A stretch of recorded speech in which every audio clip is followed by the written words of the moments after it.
Alrighty, well, it's the morning of. We're under a high wind warning. Just waiting for the winds to start. But right now, we are completely still. Like, birds chirping. We got mostly clear skies. And the trees are just at a standstill. Calm before the storm. Got the WeatherFix chase vehicle right here. See how today goes.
I'm here at the Zumbrum Overlook, just east-southeast of Flintstone, Maryland, and this is an absolutely incredible overlook. This is my first time being here, actually, and I'm really excited to chase here during the summer when we see storms off to the west, and it's definitely going to look epic.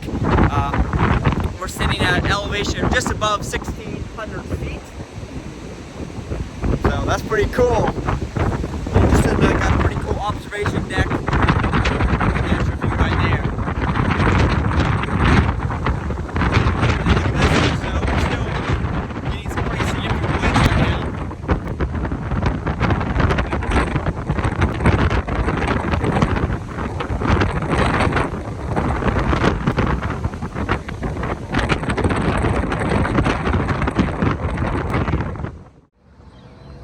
Wow, what a day.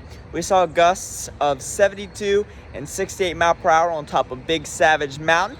We also went up to Zumbrum Overlook and checked out a new spot that we've never been to before. Definitely a pretty cool wind event. There was some damage and power outages around the area. Cumberland Airport reported a gust of 52 mile per hour, so a little bit below warning criteria, but 52 mile per hour is still pretty solid down here in the valley of Cumberland, and then the ridge tops and especially the higher elevations, Savage, where we are, definitely got that high wind warning criteria. So